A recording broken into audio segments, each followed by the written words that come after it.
Okay, kids, let's go over the learning outline for magnets. Yes, that. You need to get the answers to these. Oh, I know you all have them, and I'm sure that you all have them correct. But let's make sure, okay? Oh, I'm also sporting my sweatshirt. This is my college sweatshirt. It's where I went. Awesome place. You should check it out, okay? All right, so let's go through it. What is a magnet? Simple. Something that produces a magnetic field. Okay? Most of the time we have iron, nickel, and cobalt that produce those magnetic fields, but other materials can also do it as well. Things can become magnetized, not necessarily even metals, but anything that produces a magnetic field. What's a magnetic field? A magnetic field is what's generated by a magnet that is a vector field that produces force, particularly on moving electrical particles, as we will soon find out. All right, let's see. What else? What causes some metals to be magnetic? Having the property of, in particular, most commonly, magnetic metals. Not all metals are magnetic. Now, you know that. You do. You're relatively intelligent people. Let me grab a magnet. Look at my pile of magnets. I have, just all of these magnets all stuck together. Oh, man, I'm making a mess. Here's a bar magnet. There is a horseshoe magnet with a whole bunch of other magnets stuck on it.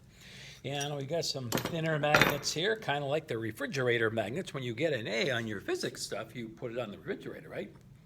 Doesn't happen very often, does it? Funny. Now, let's see. Oh, and these are fun. These little bad Larrys right here. Okay, yeah, take them and toss them in the air. You're jelly. You don't have any of these. Yeah. Pretty sweet. Okay, so we get the attraction and a must go together, must force you together, and repulsion, right? Because we know there are north and south poles, and opposites attract, and we know like things repel. We know that from charges, electrostatic. Oh, where was I, anyways? What caused something magnetic? Okay, so yeah, and not everything is going to, even if you're a magnet, you're going to stick to every metal. This thing here, as my camera is on, this thing, stick to that? No, why not? That's aluminum. Aluminum, no, not magnetic. Turn you over this way. Okay, this is chrome. Everything's chrome in the future. Future. SpongeBob episode, awesome. Okay, no chrome, doesn't work. But if I take something like, okay, wait for it. This, it's got some steel there. Okay, there we go. So we know, what steel have in it? Steel has mostly over 90% iron. Yes, iron. The file cabinets over there, magnet, I got magnets on those. Oh, even the board here is magnetized. It has some iron filings in it. Magic. I'm a witch. Okay, physics makes you a witch. So we know that not all materials, all metals have the ability to become magnetized. Not all of them do. The most common is iron. There's also cobalt, and there's also nickel. Those are your three most common. Check this out. We got a periodic table for you. Find one in here. Okay, I'm back. Funny, I'm back. All right, funny. If we check out where iron, nickel, and cobalt are on the periodic table, hey, check that out. They're right next to each other. Huh? Coincidence? I think not. And also, they're in the middle of the periodic table, particularly iron. That's like smack dab in the middle, and it's like the middle of the middle. It's like Kansas. Iron's like Kansas of the periodic table. Now, so what? So what difference does that make? Well, their electron configurations matter. If you look at iron's electron configuration, you all remember from chemistry that it's in the D block. It's in the D block. There's the P's and the D's, the F's and the S's. Remember all that stuff? Yeah, you do. You remember those blocks of stuff. And we have orbitals, and if we were to put down the electrons in their quantum mechanic sublevel, remember all that stuff? This is sublevel D. It can hold up to 10 electrons. Iron is 5 valence electrons, loosely held valence electrons. So yeah, it comes down to the loosely held valence electrons. And if they're unpaired, then you become supermagnetic. Well, why is that? These represent electrons. Electrons spin, you know. They're like this. Electrons are going all over the place. They're spinning, and they're moving, and spinning, and moving. And anything that's spinning, okay, that has an electrical charge, produces a magnetic field. So if you're an electron and you're spinning, you produce a magnetic field. And if you're not paired, you produce a magnetic field that doesn't get canceled out. So in other words, if we look on the periodic table, and wait for it.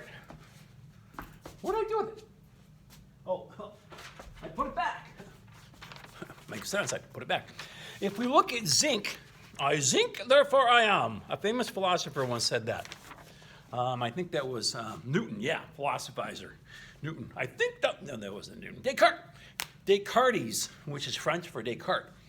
He said that. But here is the electron configuration in the D sublevel for zinc. Zinc is not metallic.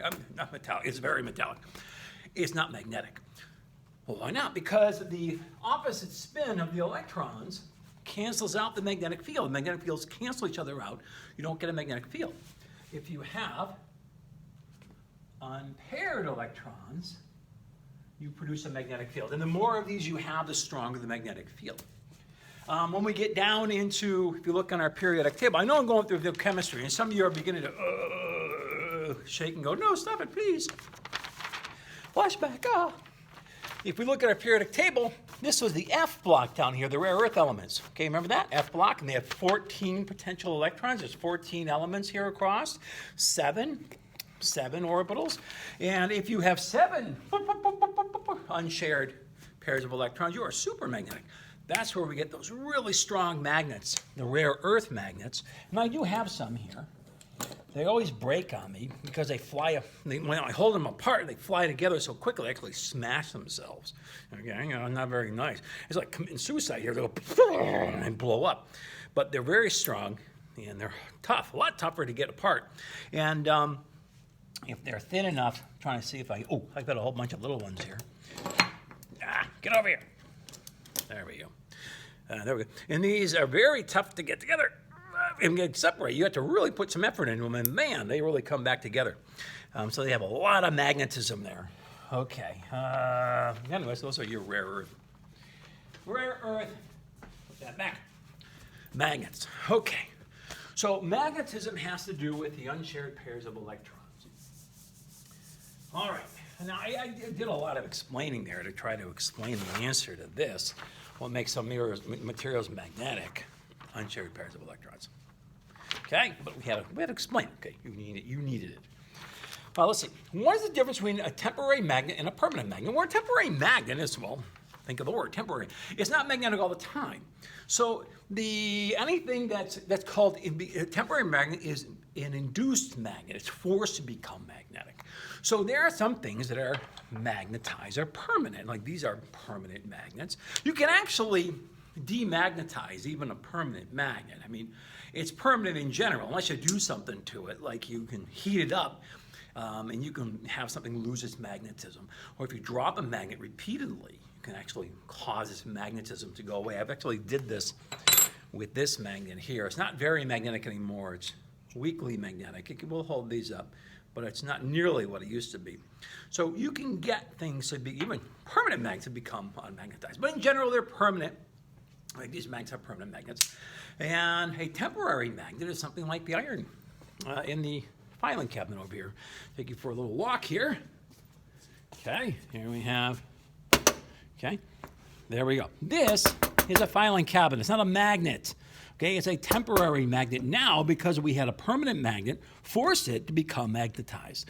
So a permanent magnet can force a temporary magnet to become magnetized. This is something that's not magnetic in terms of, just hanging around here being a filing cabinet. It's just not a magnet, but we can make it magnetized, okay, because we put near something which is magnetized and we induce it, force it to become magnetic. So it's a temporary magnet. I have a nail file here, which, let's see if it's still a magnet. I did this the other day. I took a strong magnet and I rubbed it, and that forced it to become a magnet. And it won't stay magnetic for forever, but it still might be. It was several days ago. Let's find out. Picked up some. Nope. No. You don't. What I'm doing, I'm off the camera saying no. I'm taking a paper clip and trying to stick it to it. It's not doing it anymore. But let's see if I can get it magnetized again. Taking the neodymium magnets and rubbing it here along it. See if that worked. Here we go. Yes! Ha ha! Ha ha! I win. All right. Yeah, made it a magnet. We magnetized it. Now, I won't stay magnetic for a very long time, maybe a day or two. We'll check it tomorrow and see if it still is. So it's a temporary magnet. Permanent magnets have, on the board, I had iron, cobalt, and nickel. Temporary magnets only have this. Permanent magnets have this with some of this. It can either be this one or this one. When you add this to it, and I don't know what proportions you have to add to it. You can look that up if you want. But once you add those in, you have a permanent magnet. So a filing cabinet is just about all of this. And you can force it to become magnetic. But it's not a permanent magnet without the cobalt or the nickel. Okay, moving on. Oh, this video's getting long, and I've hardly gotten through any of this. Oh boy, this is going to take a long time, isn't it? All right, let's see, domains. Domains are the theory behind magnets. Let's say we got a bar magnet here. Is that you have areas. Now remember earlier, I had used arrows because that's what we do in chemistry and physics. We use arrows to represent an electron, that represent the spin direction, clockwise versus counterclockwise. That's how that works, if you remember that. And so a domain is an area of electrons that are spinning in the same direction. Now, if these domains are spinning in different directions, so maybe I've got a domain here that's spinning this way, and you can see I've got these spinning in different directions. If that's true, then we don't have a magnetic field produced because the domains are all canceling each other out. Remember earlier I was talking about this electron is canceled out by that electron. You don't get a magnetic field out of that. So the domains are aligned in different directions. You won't get a magnetic field out of it. However, if you are a temporary magnet, this is what's going on in you. Your domains are all not aligned. But if you bring something like I just did a few minutes ago, we took the file, which was not magnetized, and I rubbed it with some strong magnets, and I forced the domains in here to align. And so like a temporary magnet can become magnetized by causing the fields to all go in the same direction. So if we get the domains, force those domains to shift the direction that they are pointing, now they're all pointing in the same direction. We have ourselves a magnetic field produced. And the magnetic fields work out of the positive, from my field lines, into the negative. So I've got them coming out of the positive into the negative. So the arrows point, in the direction that the field lines are. So field lines are out of the positive. Well, I said out of the positive. What did I just do? I was doing electrostatics. But the same thing is analogous to north and south. Out of the north into the south. So out of the North Pole, pointing toward the North Pole, out of the North Pole into the South Pole. That's how we line up a magnetic field. Earth's magnetic field? Yup. You can look it up. I believe off the top of my head it's on the order of 10 to the negative 4th Teslas. It's the magnetic field strength. Yeah, and Tesla. Yeah, that smart guy who invented that automobile. Actually, he didn't invent the automobile. He's named it after him. But anyways, that guy has the magnetic field strength symbol, big T, after him, Tesla's. So the Earth has a magnetic field around it. Now, that's just interesting. We need to draw that out. Where is the magnetic South Pole? Can this change strength? Okay, so let's take a quick break. We'll keep these videos under 15 minutes. Takes a little while to get through this stuff. All right, video number 1, done. I'll be back in a minute. We'll continue.